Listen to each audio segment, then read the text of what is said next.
Прывітанне ўсім слухачам і гледачам Еўрарадыё. Мы ў жывым эфіры. Пятніца, 13:01 па беларускім часе. Александр Кнырович, блогер і ўвогуле разнастаронні чалавек у нас у студыі. Прывітанне, Александр. Прывітанне, Павел, прывітанне, паважаныя гледачы.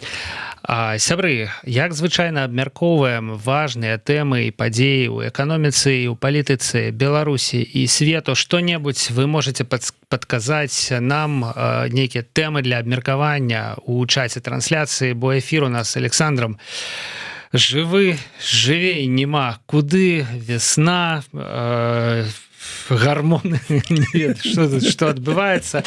Вось, і, конечно... Подказывайте, Павлу, темы на гормонов, да. Весны. Калі темы будут, подказки будут с донатом, то мы, конечно, да іх поставимся с асаблівай увагай. Вось, ну, але нават калі без доната, то самое важное, самое удалое, конечно ж, зачитаем. Ну, а темы і падзеі сапраўды працягваюць адбывацца. Сёння у нас на парадку дня інтарэс амерыканцаў да Нежинскага горна-узбагачальнага камбіната. Думаю, што шмат беларусаў увогуле не ведалі, што ён існуе, але вось па словах Лукашэнкі ёсць такі актыў у Беларусі, які ён гатовы прадаць, ну, правда, не менш як за $3 мільярды, але ці гатовыя купіць амерыканцы? Тут вот, мне здаецца, пытанне, якое мы з Александром абмяркуем. Далей пяройдзем да даволі спецыфічнай манеры весці перамовы тых жа самых амерыканцаў, уласна, да, дзе намёкі, якія гучаць Лукашэнку, я так разумею, проста ў твар. Я так не зразумеў, неяк паміж тостамі, да, вот, типа, выпілі гарэлкі і, типа, вот... Ты меня паважаеш, я тебе паважаю, але не ад чыста, не ад поўнага сэрца. Вось гэта, вось абмяркуем абавязкова, таму што, конечно, тое, што адбываецца, ну, гэта просто такі, па-перше, знак эпохі, да, вось такія перамовы, знак нашага часу. Ну, а па-другое, яно указвае, ў прынцыпе, і на тое, куды ўсё ідзе. Вось, і, канешне ж, паговорым пра нашы дэмсілы. Што задумалі дэмсілы? Акрамя выбараў у каардынацыйную раду з'явілася новая, абсалютна новая рэч. Ідэі правесці гульню, каб знайсці ці дапрацаваць стратэгію на нейкі бліжэйшы час, гульню, якой бы ўдзельнічалі вот усе флангі, ці прынамсі, ну, хаця б весь мейнстрым, як бы, да. Я за 5 апошніх гадоў, калі шчыра, не памятаю. Магчыма, таму што амаль усе гэтыя 5 гадоў Владзімир Мацкевіч правёў за кратамі. Да, быў заняты не арганізацыяй стратэгічных гульняў. Магчыма, ён там таксама арганізоўваў нейкія гульні. Магчыма, думаў пра тое, якія гульні ён арганізуе на волі, да. І, канешне ж, гэта ідэя, яна, як і кожная ідэя, сустрэлася з крытыкай, з неразуменнем, да, што за гульня, што ўвогуле адбываецца. Хто такой Мацкевіч? Вось. Да, хто такой Мацкевіч, таксама гучала такое пытанне. Паговорым яшчэ і пра гэта, Александр. І мне здаецца, ну вот яшчэ візіт Лукашэнкі да братняга Кім Чен Іна закранем. Вось, і вось гэтыя 4 тэмы у нас сёння асноўныя. Але, канешне, кожны, хто ведае нас Александром, разумее, што будзем яшчэ і кантэкст. Так, конечно. Шырока даваць кантэкст.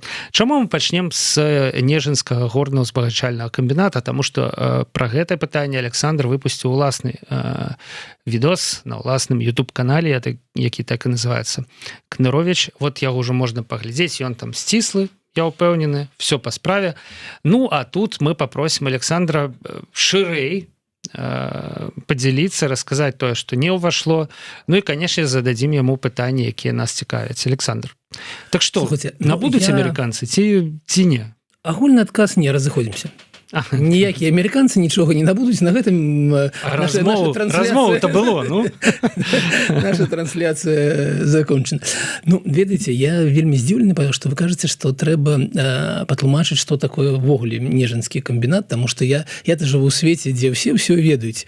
А вы, канешне, маеце рацыю, што людзі, якія не сачаць за тым, што адбываецца вось так у дзяржаўнай эканоміцы, не ведаюць, што гэта такое. Глядзіце, паважаныя мои. Ёсць у нас буйны белкалій. Ну, вось пра яго ўсе ведаюць. Пра яго ведаюць, дзякуй Богу, усе, і з добрага, і з дрэннага боку. З добрага ён дабывае гэтай самай калій, прадае яго па ўсяму свеце. Ну, раней свет быў сапраўды ўвесь. Зараз ён сцісне ўсё Китая і некалькіх іншых краін, але гэта буйное прадпрыемства, якое прыносіць вельмі шмат валюты, і яго сутнасць, найбольш яго пазітыўная сутнасць у тым, што гэта ўсё карысныя выкапні. То бок, калі вы працуеце там з нафтай, напрыклад, да, то вы па-першае, заплацілі Расіі за нафту, потым перарабілі яе на заводзе і прадалі кудысьці, але вы Расіі за нафту заплацілі. А ў гэтым выпадку гэта ўсё наше. Просто дасталі з беларускай зямліцы і вот можна ўжо атрымаць. Вся валюта застаецца у Беларусі. Таму гэта вельмі карыснае для беларусаў прадпрыемства, наколькі яно эфектыўна, не будзем разважаць. Дзяржава можа загубіць усё.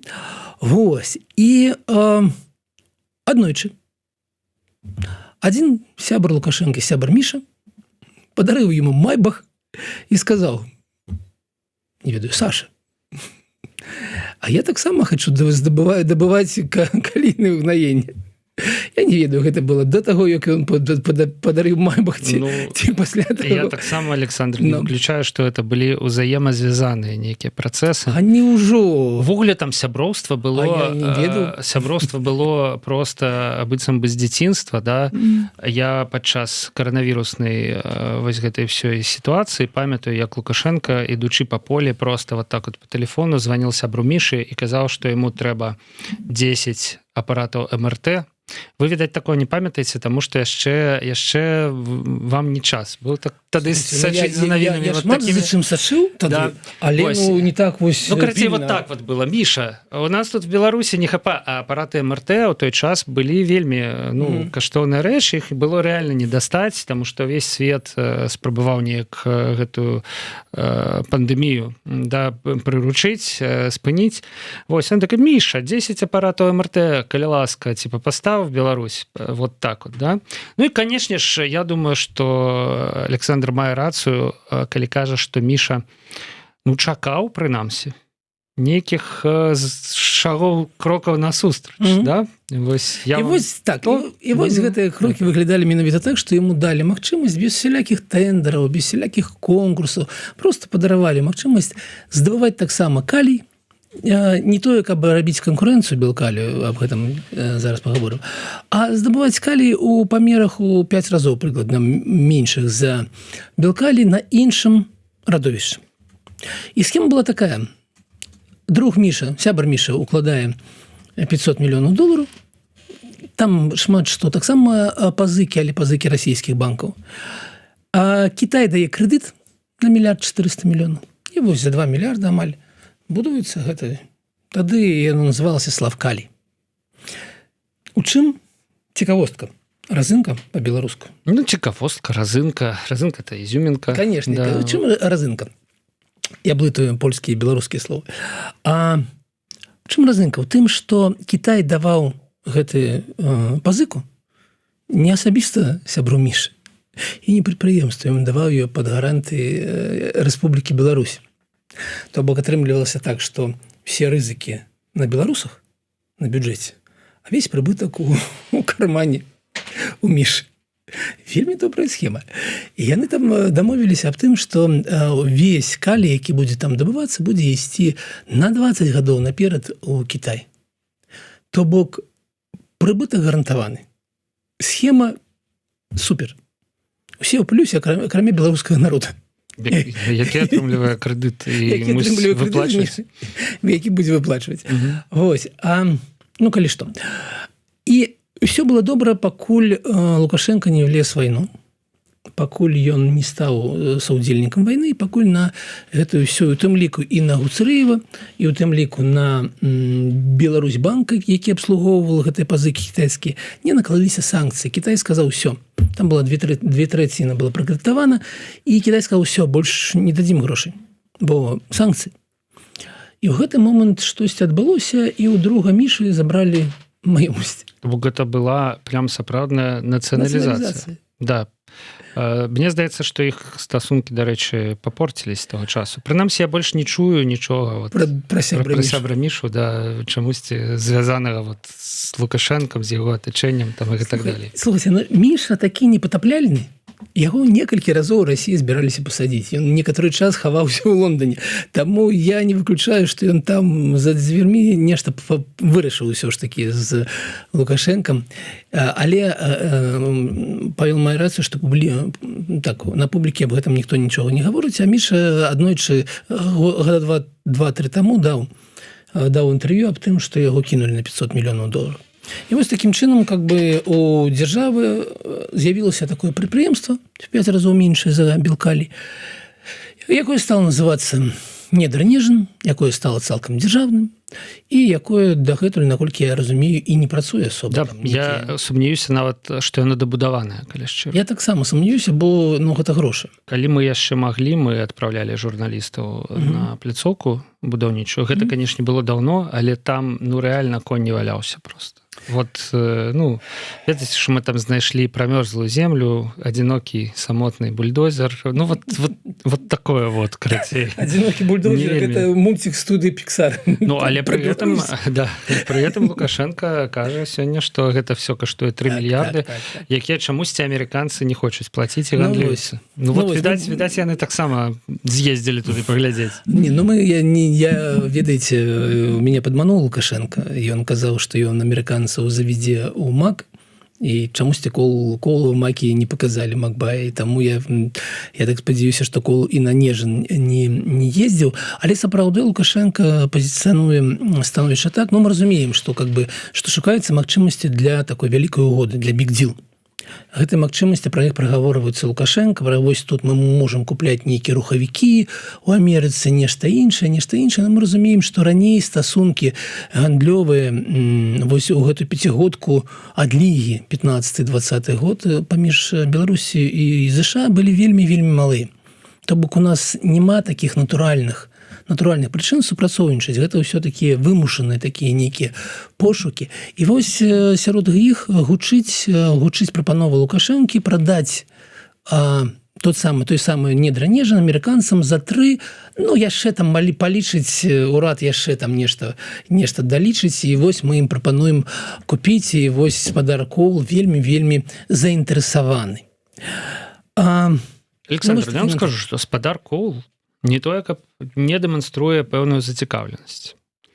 Напрыклад, ён размаўляў з літоўскай агенцыяй ЛРТ, сёння з'явіліся гэтыя рэплікі яго, і ён кажа, што ён размаўляў з міністаркай сельскай гаспадаркі ЗША Брук Ролінс. Яна сказала, што для ЗША было б вельмі выгадна, калі б мы таксама атрымлівалі ўгнаенне. Тут, канешне, не ідзе наўпрост пра тое, каб набыць, дабудаваць, не ведаю, карці вкладаць прямо в інфраструктуру беларускую, амерыканскія, як мы, дарэчы, сёння ўжо ведаем, будзе на іх подпіс Дональда Трампа ўпершыню за 150 з нечым гадоў. Але, карацей, ёсць зацікаўленасць, і Коул гэта кажа ў кантэксце таго, што Літва мусіць сесці за стол перамоваў з Беларусю, каб гэты калій з Беларусі пайшоў у Еўропу, у ЗША і гэтак далей. Чамусьці, бачыце, Кола не задавальняе маршрут праз расійскі парты. Маршрут праз Расію, Чамусьці ён не вельмі ўражаны коштам гэтай лагістыкі. Глядзіце, паважаны глядачы, у чым розніца? Розніца ў тым, што адна справа купляць калі, а другая справа інвеставаць у некае прадпрыемства ў краіне, купляць некае недабудаванае прадпрыемства, нешта іншае. Я ўпэўнены, што ніякі Нежин ніхто не купіць ЗША. Чаму я ў гэтым упэўнены? Таму што колькі разоў Лукашенко ўжо кінуў замежных інвестараў. У Беларусі уже не хопіць пальцаў. У Беларусі няма такога бізнес-рэйтынга спрыяльнасці развіццю бізнесу. Увогуле нас няма на гэтай мапе.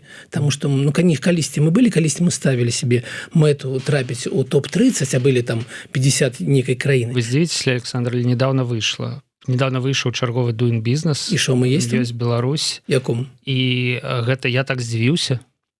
калі ўбачыў там рэплікі про тое, што Беларусь краіна магчымасцяў для замежных інвестараў. Я так думаю, господи, да хто ж в 2026 годзе... Ён не выходзіў... Да, не выходзіў даўным-даўно, і вось выйшаў. Да, хто ж паверыць ў гэту казку?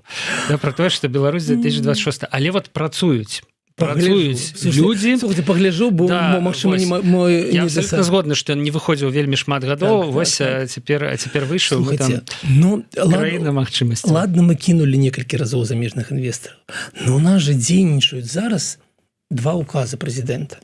Прабачце, прэзідэнта, чалавека, які клічыць сам сябе прэзідэнтам. Адзін указ ад сакавіка 22 года, другі яго так трохі які змяніў ад кастрычніка 23 года. І гэта указы, якія забараняюць замежным інвестарам з сяброўскіх краін вольна кіраваць сваёй маёмасцю ў Беларусі. То бок гэта указы, якія наўпрост кажуць, калі вы вкладзеце $3 мільярда, то вырашайце, якімі карыстацца будзеце не вы, а мы. І таму ў гэтых умовах я ўпэўнены, што спадар Коул ніводнага раза не казаў, што ЗША будуць купляць, інвеставаць у прадпрыемства Рэспублікі Беларусь. Ён ніколі гэта не казаў, гэтай думка існуе толькі ў галаве Лукашэнкі і яго прыбліжаных. І што я яшчэ павінен падкрэсліць? Глядзіце, за чым за рукамі.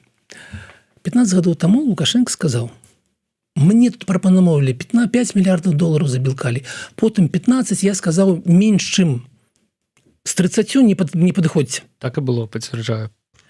За гэты 15 гадоў інфляцыя была па $44%, то бок 30 мільярдаў павінны былі стаць 43 мільярдамі. Калі верыць той ацэнкі, то гэта Белкалі каштуе 43 мільярды. Нежын – гэта 20% ад Белкалі. Гэта азначае, што Нежын за Нежын, там же галоўная каштоўнасць не ў нейкіх вышках і абсталяванні, а галоўная каштоўнасць – гэта самыя недры. То бок Нежын павінен па яго разліках каштаваць больш за $8 мільярдаў. І вось галоўнае пытанне, чаму тая маёмасць, якую ён сам ацэньваў, мусіў бы ацэніць 8, уходзіць за 3. І то, мне здаецца, гэта 3 – это нейкі спекулятыўны кошт. Ну так. Вось такой відос, там ёсць трохі болей лічбаў, калі вас цікавіць гэтае пытанне, калі вам цікава, як гэта ўсё адбываецца, то, канешне, паглядзіць. Ён выйшаў учора на канале, сабраў не шмат, такі спецыфічная вузкая тэма такая. Глядзіце, Александра, якое у мяне да вас адразу такое пытанне за увагам. Справа ў тым, што да, добра набываць в Беларусі калій для амерыканцаў і весці яго куды-небудзь туды, дзе ён будзе канкураваць з канадскім каліем і, значыцца, узмацняць пазіцыю амерыканцаў. Але калі ніхто не набудзе Нежынскі горна-узбагачальны камбінат, яго ніхто і не дабудуе. То бок весці калій з яго нікуды немагчыма будзе. Нават Літва дазволіць транзіт, допустим, да? Калі мы ўжо пабяцалі Кітаю. Вось глядзіце, якая сітуацыя, да? То бок, вот ці мы, конечно, можа быць, не ўсё, можа быць, все ж таки там дабудавалі, і ўжо там гатовыя выпускаць, але я не бачу гэта калія на рынку. Мы, калі б яны ўжо там наладзілі вытворчасць, то мы б яго бачылі. Да. І вось, тут ёсць, для мяне пытанне, да? Я думаю, магчыма, менавіта гэтым довадам угаворваюць все ж таки амерыканцаў, што трэба ўкласціся не ў гатовы прадукт, не ва ўгнаенне ўжо вырабленыя, да? А ў актыў. Все ж таки, вот в инфраструктуру. Тут есть две схемы. Первая, американцы в этот момент скажут: слушайте, вось вам передоплата на год, добудуйте и отдавайте. И все. Сами будуйте, сами добывайте, мы будем куплять. В принципе, проглотить гэты крючок, уже свои гроши. Але на принципе гандлёвой сделки все ж таки. Гандлёвые угоды, а не инвестиционные угоды. Ці здолен Лукашенко кінуць наўпрост Трампа? А які другі варыянт? Другі варыянт, ведаеце, ёсць, я об этом распавядаю у відосе, ёсць схемы, вот глядзіце, у нас был Ирак, ёсць Ирак, у нас ёсць Ирак, у нас с Павлом ёсць Ирак. Пакуль што на карце у нас ёсць Ирак. Ирак. Вось. І там, памятаеце, што США воевали з Ираком, з Хусейном, Буря пустыні. Нефть. Галоўная нефть. Так? Калі вы выглядзеце на праўда выглядае так, што зараз у Іракі нафту, галоўным дабытчыкам нафты з'яўляюцца кітайскія кампаніі. І як гэта існуе ў Кітаі? Все радовішчы належаць дзяржаве. Дзяржава праводзіць тэндеры, конкурсы, адкрытыя тэндеры, конкурсы на то, хто прыйдзе і будзе здабываць там гэтую нафту. За што? За некую колькасць долараў на адной тоне дабытай нафты. $6, $10, не болей. Гэтая цена не залежыць ад таго, што адбываецца на сусветным рынке з нафтай. Нет, гэта контракт на здабычу гэтай нафты. Замежныя кампаніі прыходзяць, конечно, нікуды не інвестуюць, гэта іх кампаніі, яны прыходзяць і дабываюць там нафту.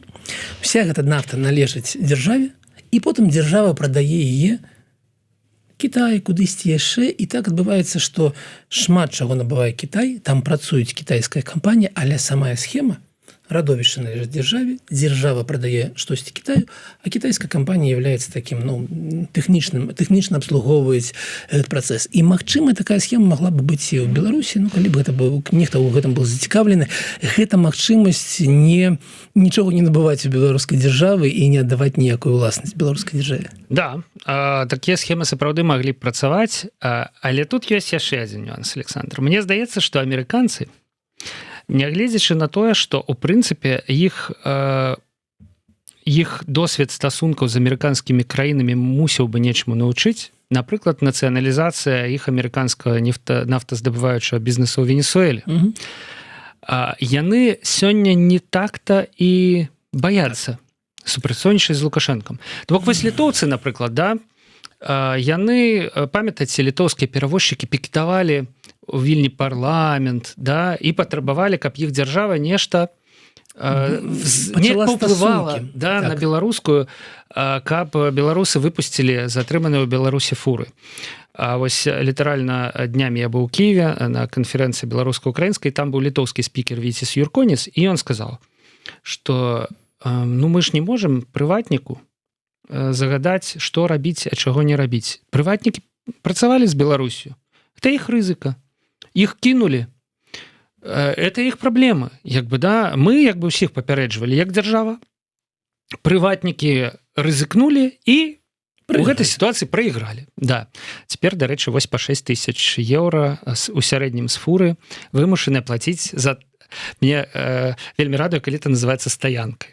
Да? То бок беларускія ўлады затрымалі фуры, паставілі іх некуды пастаяць, і цяпер аплачаная стаянка, значит, дзіўна, што з мяне нічога не ўзялі за стаянку на 4 года 7 месяцаў у Сізаю калоніі. Я ж таксама там нешта сидзеў, там... калі людзі сидзяць па 15 сутак, то з іх беруць.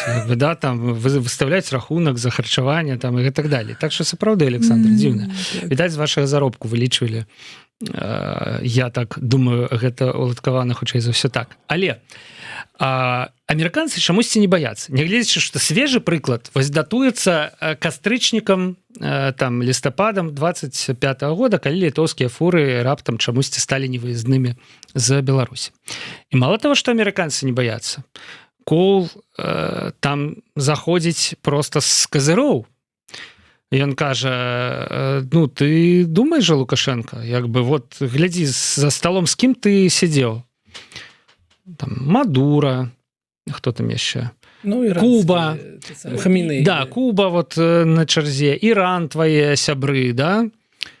Это ты, кажа Коул, адзін застаўся за гэтым столом, подумай.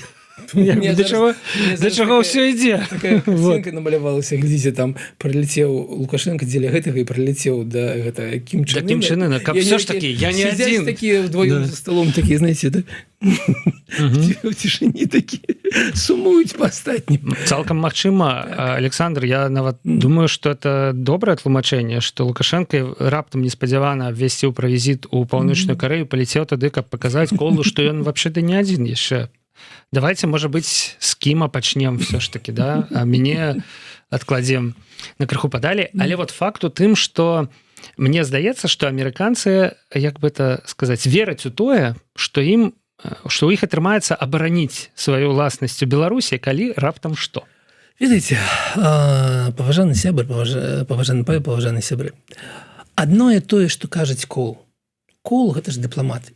І гледзячы на вынікі, вельмі добры дыпламат, які выцягнуў больш за 400 чалавек з турмы, які вядзе размову з Лукашенко. Я так разумею, што ён вядзе іх у такім стылі, які падабаецца Лукашенко.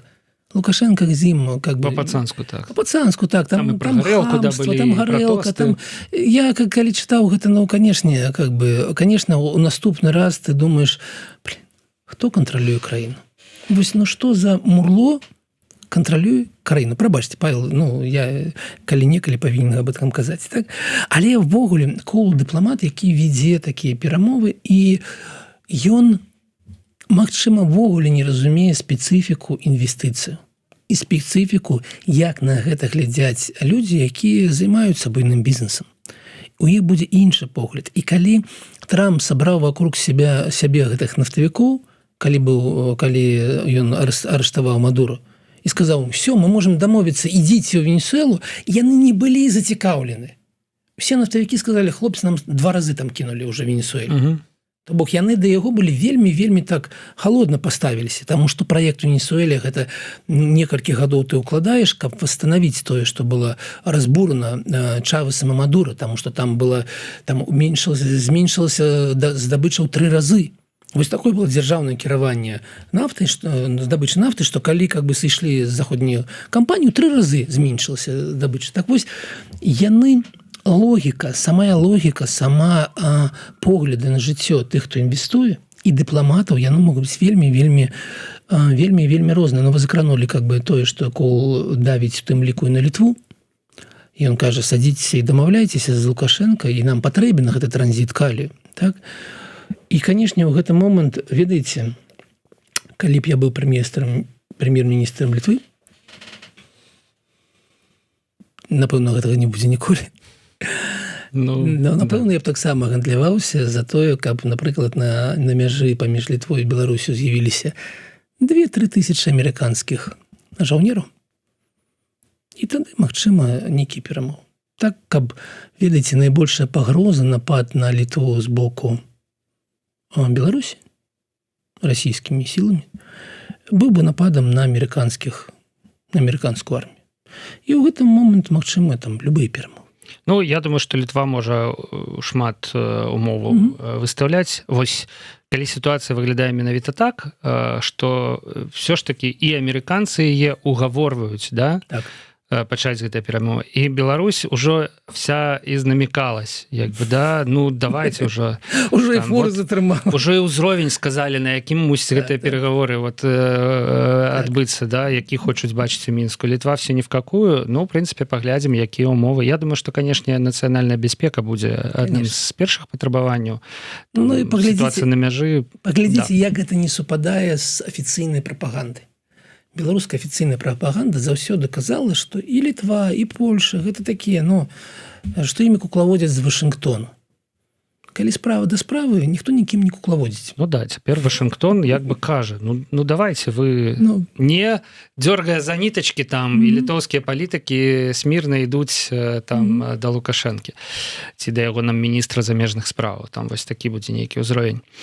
Вы, Александр, згадалі пра кіраванне краінай, кантроль за краінай, і вось у мяне тут ёсць сумневы нейкія пра тое, што нехта нешта кантралюе направду, таму што вот пасля візіта Лукашэнкі у КНДР чамусьці Наталья Эйсмонт, яго прэс-сакратарка, ці там кіраўніца прэс-службы, можа быць правільна, да, яна чамусьці раптам вымушаная была чарговы раз апраўдвацца перад расіянамі. Відэа гэтага няма, таму я зацытую Наталью. Вось так проста, да. І ў паездцы ў КНДР, і ў перамовах з ЗША заўсёды прысутнічалі і будуць прысутнічаць і пытанні брацкай Расіі, сказала Эйсмонт. Я гэта перакладаю з гэтай дыпламатычнай мовы пра як вы маглі падумаць, што мы там для сябе нешта, да? Мы там, вот для нас, для Владимира Владимировича там стараемся, да? Вось цікава, што сюды трапіла і паездка ў КНДР. То бок, ну ладно, с американцамі это не ў першую раз, да, і ўвогуле Лукашенко не паляцеў у Вашынгтон, мяркуючы па ўсім толькі таму, што ў Маскве былі раззлаваныя перспектывы таго, што ён там будзе мець нейкія соратнік, шчыльныя стасункі там з ЗША, да, але цяпер і ў КНДР нельга з'ездзіць без таго, каб не сказаць пасля: прабачце, мы там ваши інтарэсы таксама абмяркоўвалі не толькі з амерыканцамі. А пра амерыканцаў тут жа, дарэчы, пра тое, што вот вось я-то думаў, што это будзе нейкі асобны візіт Лукашэнкі ў ЗША, да, вось пра які таксама сказаў Коул, да, з якім цяпер носіцца вся прапаганда. Але вот нават Эйсман прагаварылася, што все ж таки гаворка ідзе пра наступнае пасяджэнне Рады міра.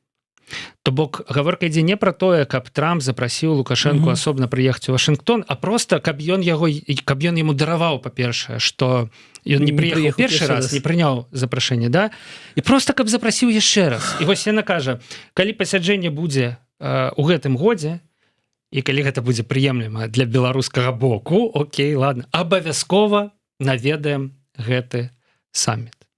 То бок гаворка ідзе все ж таки вот пра гэты трек, у якім каго толькі няма, як бы хто толькі не прыехаў у ЗША, каб паўдзельнічаць у Радзе міра, і тут Лукашенко ізноў просто садзіцца за той же самы стол, на які яму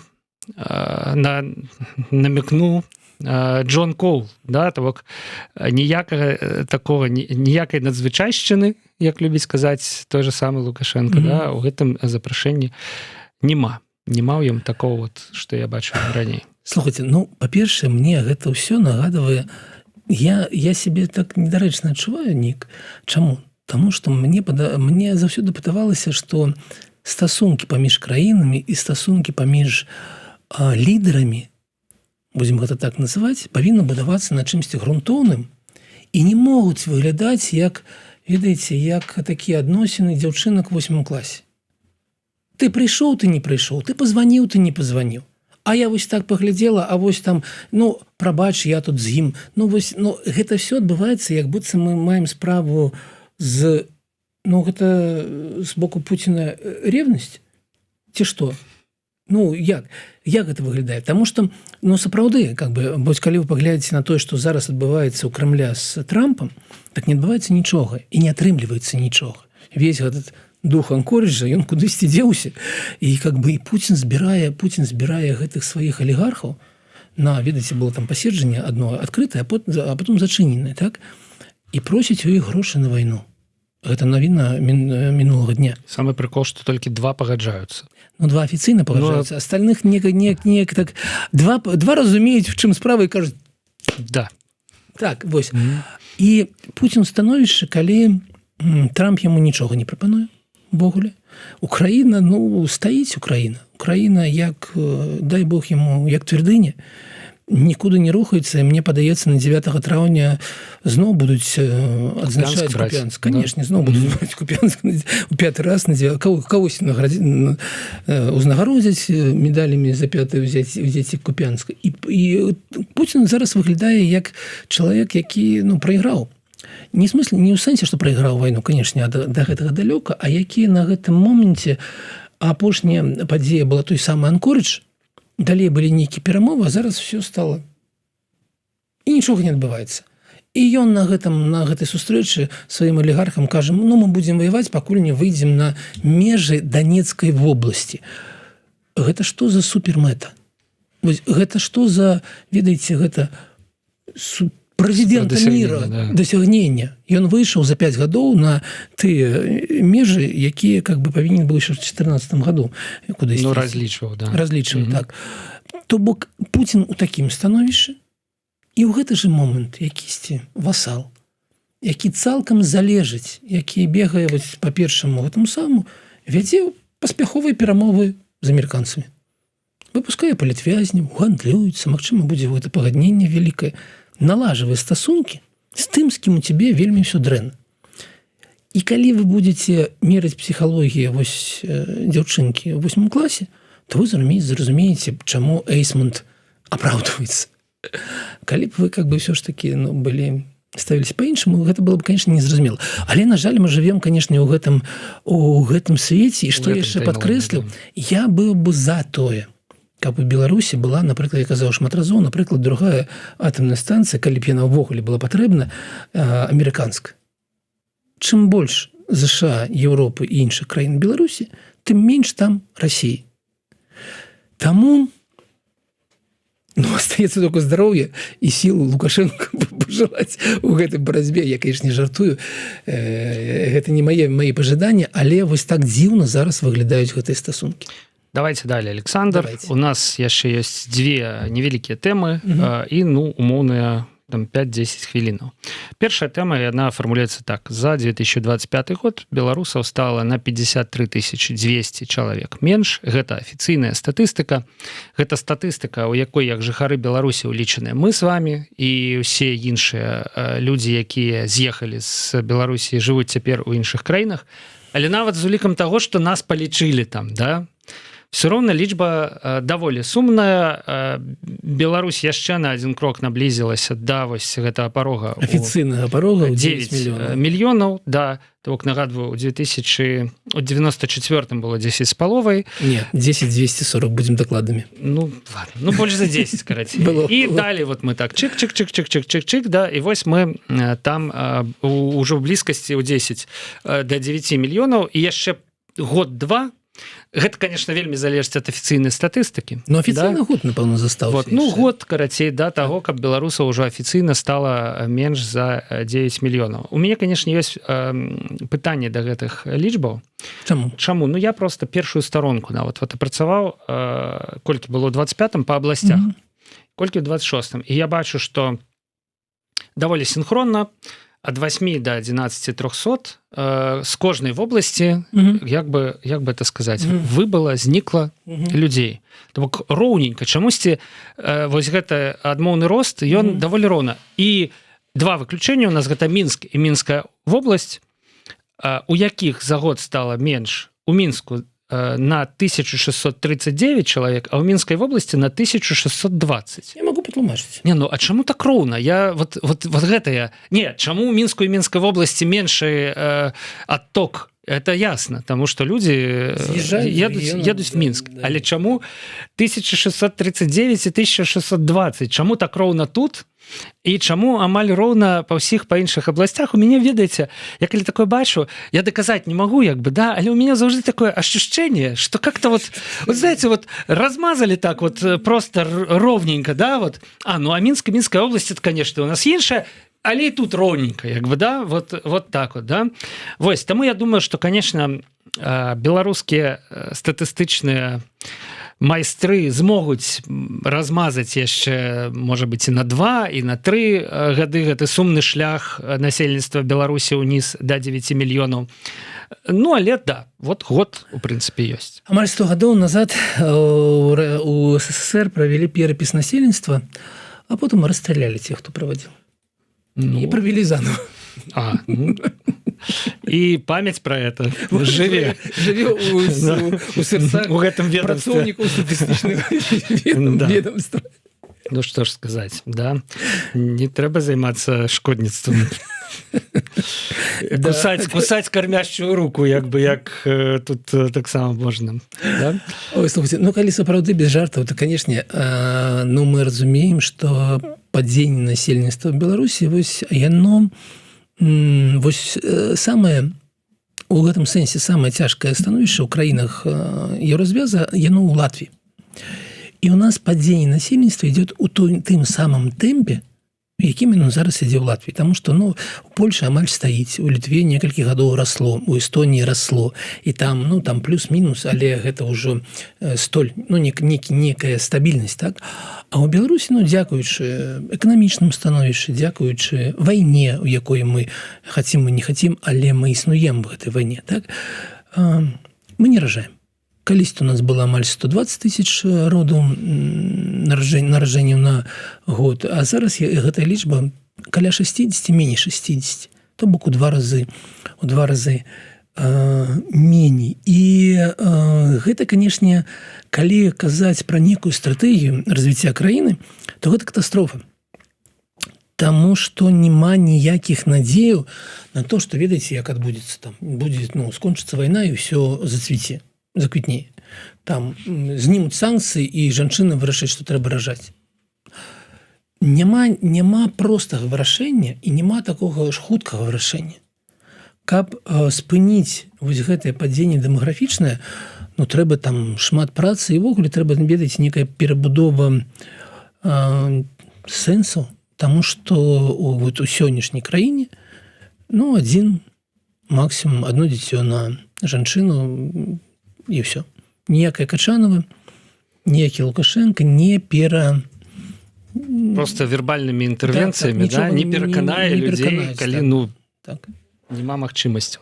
Таму сумна, але гэта так. І ведаеце, што яшчэ цікава ў гэтым сэнсе, я разважаў на нашу наступную тэму і мысліў аб тым, што ведаеце, вось мы жывем у 26-му годзе, наступныя як быццам выбары прэзідэнта, на якія мы не арыентуемся, канешне, яны ў Беларусі ў 30-му годзе, і вось за перыяд з 2020 па 2030 год з такімі тэмпамі памрэ больш за 1 мільён выбаршчыкаў, 1 200 000 выбаршчыкаў з нашых 7 з чымсьці мільёнаў.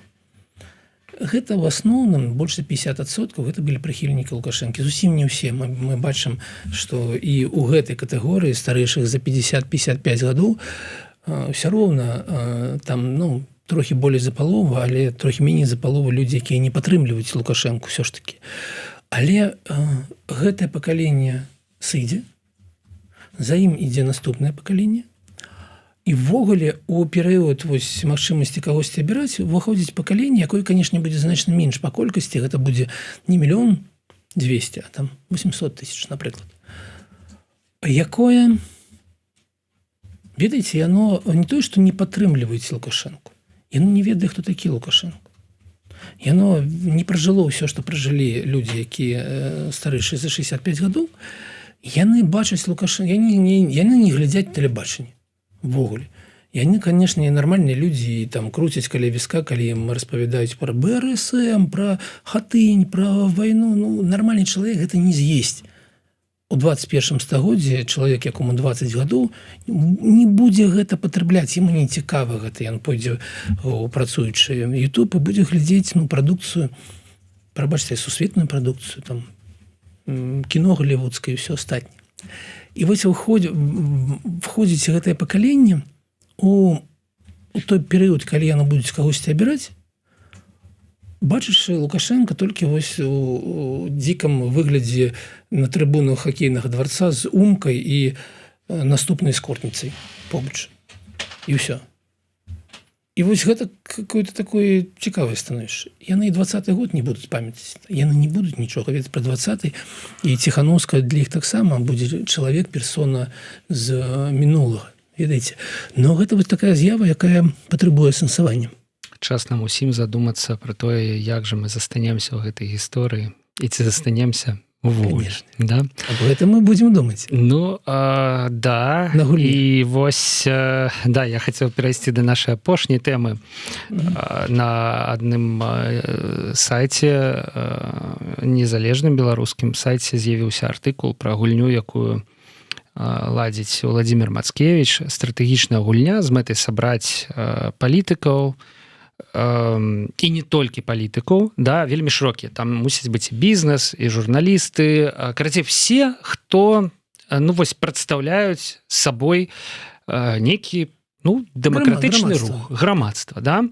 Вось. І цягам тыдня, каб яны, выконваючы нейкія гульнявыя заданні, кожны рухаючыся па сваім трэку, па сваёй ролі, яны нейкім чынам, па-першае, супольна, што важна, вось, а па-другое, выпрацавалі нейкую стратэгію, якая можа прывесці да поспеху. Таму што, калі выпрацоўваеш, я так разумею, стратэгію, якая можа прывесці да поспеху, выйграеш у гульні. А калі не выпрацоўваеш, то прайграеш. Можа, все прайграюць. Мы выніка не можам ведаць. Але вось выйшла такая калонка, в якой было напісана, што Владзімір Мацкевіч сам сябе называе палітычным філосафам, і ключавое, і тут я цытую, і ключавое ў гэтым сам сябе. То бок замах на ролю Владзіміра Мацкевіча ў гісторыі такі сур'ёзны. Вось што вы з гэтай нагоды думаеце, Александр, увогуле вось вас гэтая ідэя праз гульню знайсці нейкую стратэгію, да, яна не здзіўляе? Слухайте, ну, ввогуле, каб кампанія, прадпрыемства працавала разам і працавала на агульную мэту, ёсць метадалогія стратэгічнага планавання. Яна не хуткая. Гэта калі ўсё сціснуць, то некалькі месяцаў падрыхтоўкі, некалькі тыдняў, если працаваць некалькі тыдняў, і 2 дня калектыўнай працы для таго, каб тая стратэгія, якая прынятая кампанія, потым рэалізоўвалася агульна, каб усе разумелі мэты, ролі, рэсурсы, і каб кампанія працавала ў адным напрамку. Гэта нармальна, вось, 2 дня папрацаваць разам, невялікім калектыве. Гэта нармальная практыка для прадпрыемстваў. Дзіўна, калі ў прадпрыемства гэтага няма. Вось тады гэта дзіўна. А калі яно ёсць, гэта нармальна. Я не ведаю, што ўнутры у задумках такой гульні, потому что для мяне гэта, ведаеце, я сам себе прыдумляю, што гэта такая штабная гульня, калі ты некалькі дзён імітуеш нейкія падзеі, магчыма, гэта не так. Але каб мы ўсе разам былі побач і мелі магчымасць, ведаеце, калі пасварыцца, так пасварыцца не ў студыі Еврарадыё, не кідаючыся друг друга так публічна какахамі, каб гэта несе толькі шкоду. А калі б мы высветлілі, зразумелі, што адбываецца цалкам з грамадствам, маглі бы пабудаваць нейкі план і выйшлі бы з нейкім разуменнем, што будзе адбывацца далей і што рабіць далей, я бачу ў гэтым толькі карысць. Выключна карысць, таму што, ведаеце, што самае дрэннае адбудзецца? Гульня будзе безвыніковай. А да гэтага ні ў каго не паменшыцца такая натуральная ці ненатуральная легітымнасць. Магчымасць, немагчымасць нешта рабіць. Нічога да гэтага не зменіцца. Таму я бачу толькі такія пазітыўныя сэнсы ў гэтым. Канешне, ці патрэбная яна зараз? Ведаеце, я бачу, як... Глядзіце, Павел. Я чакаю 2 падзей. Першае, гэта вызваленне цалкам усіх палітвязняў і спыненне з'яўлення новых палітвязняў Беларусі. І Коул гэта авансуе ў гэтым годзе, і, магчыма, ён гэтага даб'ецца. Што гэта азначае для беларускага дэмакратычнага руху? Што самая галоўная карта, першы козыр, з якім прыходзіць дэмакратычны рух на перамовы к іншым краінам, ён уходзіць са стала. Вось ведаеце, 3 тэзісы, якія прапаноўвала Ціхановская, гэта першае вызваленне, а апошняе правядзенне новых выбараў сумленных. Так вось адзін тэзіс уходзіць. То бок гэта мэта дасягнута. Гэта мэта дасягнута. Так. Да, і няма пра што больш размаўляць. Гэта першая падзея, і гэта падзея ў маіх вачах, яна, як не дзіўна, гэта добрая, пазітыўная падзея. Я таксама хацеў сказаць, што ў маіх вачах гэта станоўчая падзея. Так, але яна звужае, ведаеце, патрэбнасці ў дэмакратычных колах за мяжой. І другая падзея, я, канешне, чакаю некага спынення вайны ва ўкраіне, якое пакуль не праглядаецца, але я яго чакаю, канешне. І калі гэта будзе перамір'е на нейкай лініі, гэта таксама будзе азначаць істотнае паляпшэнне адносін паміж Беларусю і Еўразвязам. Таму што стаміліся ўсе краіны ад сённяшняга становішча.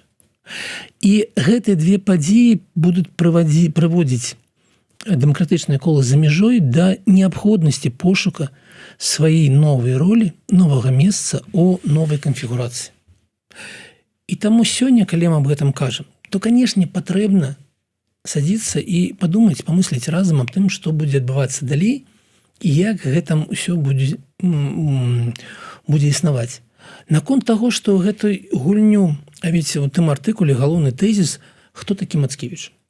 Вось хто такі, каб ён без легітымнасці сам себе что-то организовал и потребовал от всех остальных. Слышь, ты, Мацкевич, ты сходи на выбор Координаційную раду. Ну да, там як бы такі заход про тое, што ён кажа, калі ты не прыйдзеш на гульню, то ты ўжо прайграеш, як бы, да, з нейкага варушняка цябе выключаюць, да, і вось як бы на якой падставе? Слухайте, ну Мацкевич вядзе такі агрэсіўны маркетинг. Я таксама думаю, што это... Мае права. Но галоўная астатняя думка на сённяшні эфір, мы павінны ўжо сканчаць, то, што дзіўна не тое, што Мацкевич гэта робіць, а дзіўна тое, што офіс гэтага не робіць. Вось, напэўна, калі бы арганізатарам был бы офіс Светланы Ціханаўскай, не было бы ніякіх пытанняў такого кшталту. А паколькі гэта не арганізоўваецца, то нехта другі робіць нешта іншае. Ну да, якому здавалася б першаму трэба думаць, да, пра тое, які ж месседж, якая стратегія будзе пасля таго, як будуць вызвалены палітвязні, скончыцца вайна ва ўкраіне, і так далее, і так далее. Лагічна, Александр, што могу сказаць? Мы... На гэтай пазітыўнай ноце.